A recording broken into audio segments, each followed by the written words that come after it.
something, notwithstanding imperfect conditions that you may be.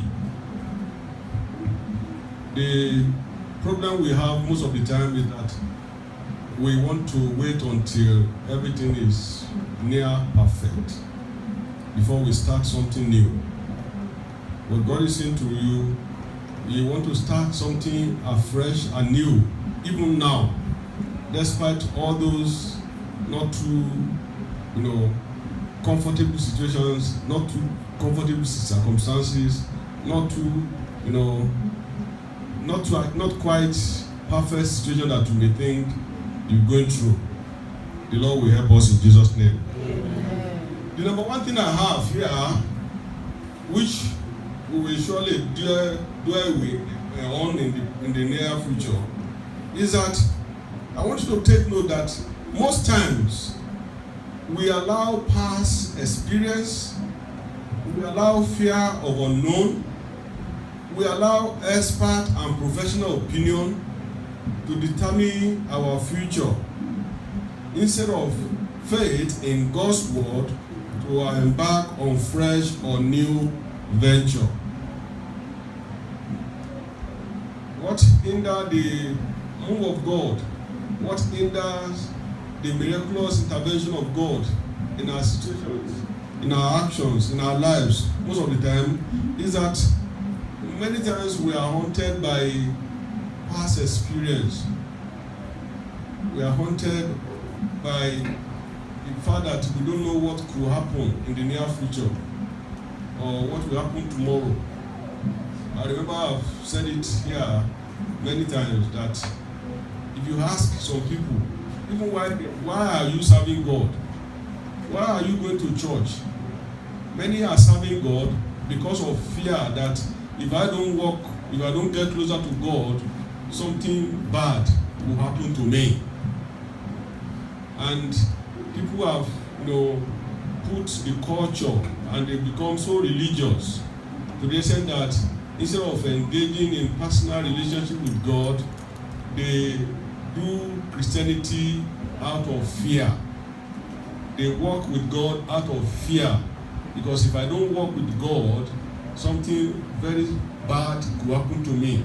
Because the enemy, the devil, the witches and wizards are looking for the opportunity to attack me.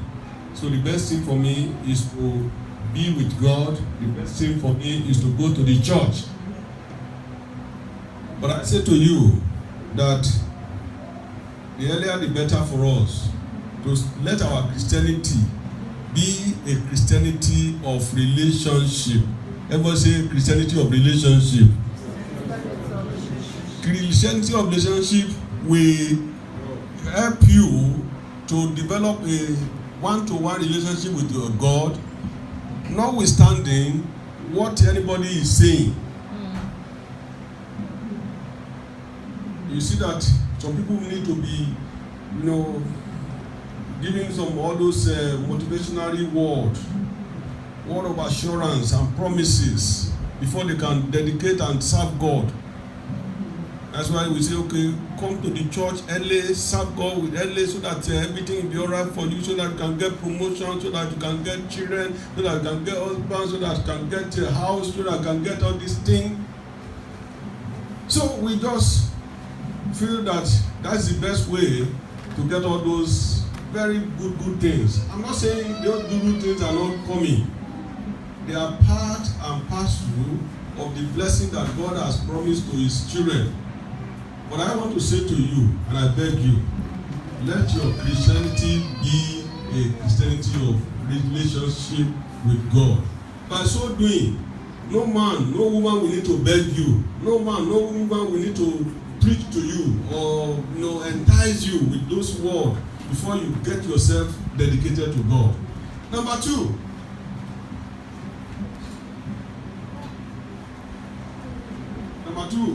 which is just one of the things that hinder us from fresh beginning, is that history, monument, museum, and heritage are very good lessons and very nice, but they are just for us as a lesson and correction.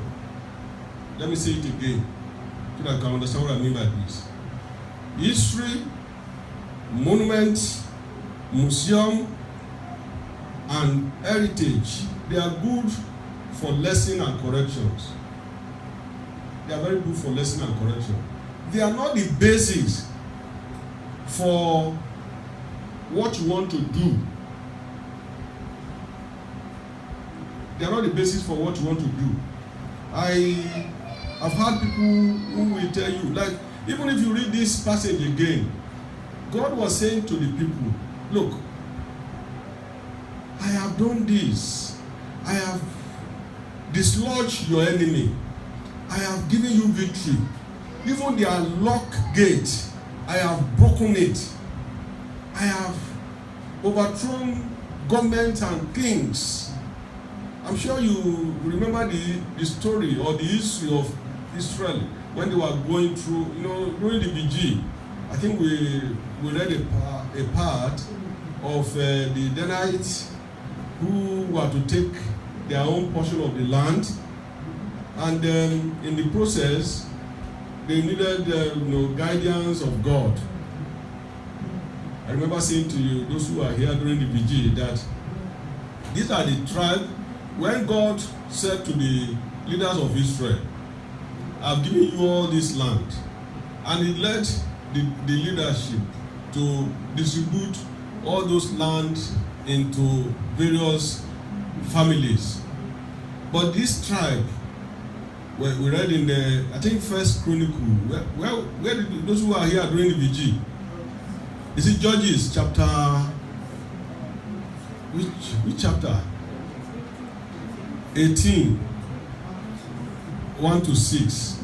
Well, when we were reading that, I said, this tribe, they were the tribe that either through carelessness, either through lackadaisical attitude, either because they were not too, they were not too familiar with the promise of God concerning them, they allowed the enemy to encroach on their land. And the portion that the Lord has allocated to them were partly inhabited by enemies. And this enemy was tormenting them on a regular basis. Now they wake up to go and recover the land. But unfortunately for them, at that point in time, there was no king in Israel. You remember I said that? I said there was no king in Israel who could have mobilized some other people to help them. So they have to help themselves. It's not very easy. But when they were going, they met a Levite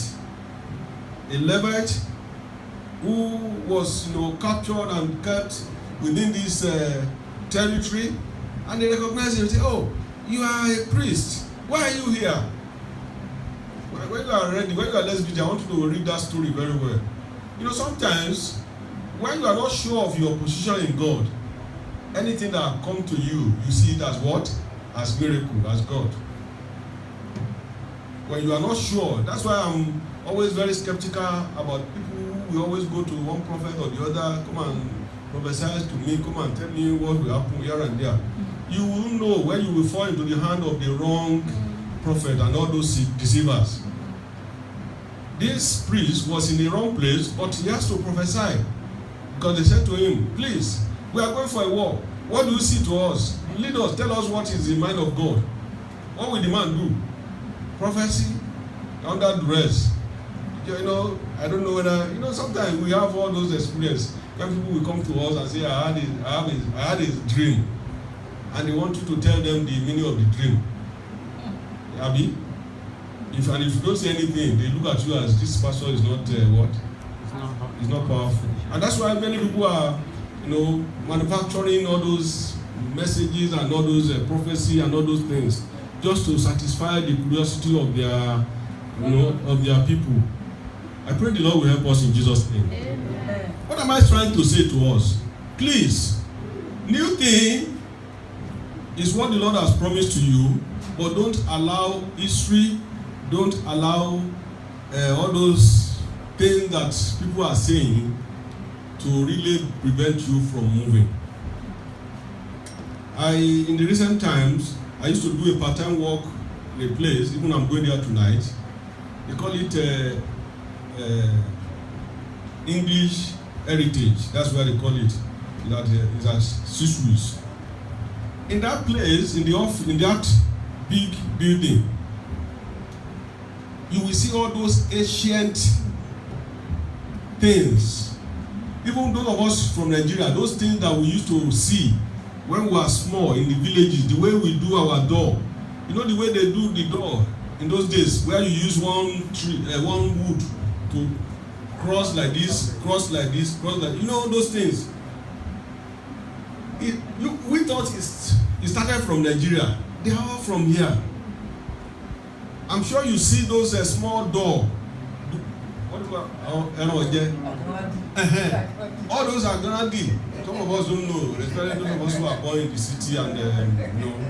You may not know, but those who are elderly, look at Mama and Baba, they will know what I mean by all those ancient doors. Even all those images. Those of you who are from village where they worship idols, you may think those idols they carve like this, they all started from these people.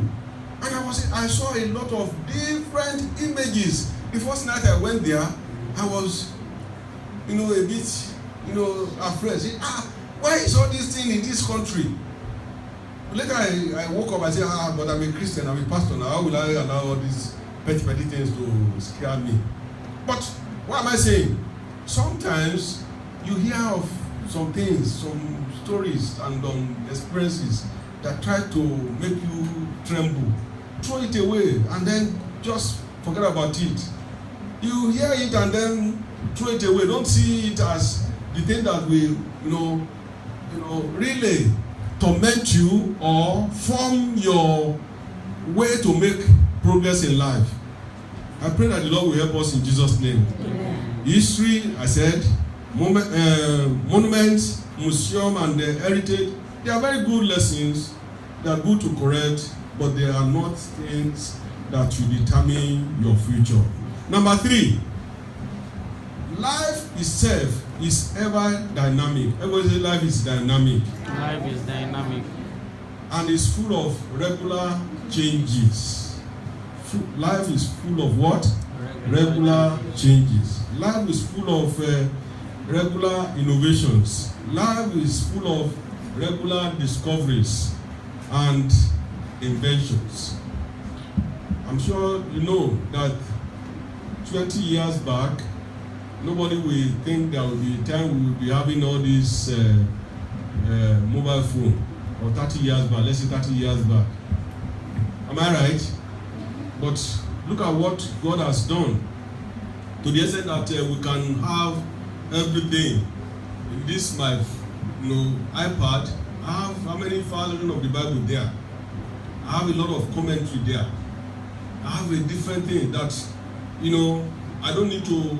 I'm sure if I tell you this now, maybe we may not believe that a time is coming.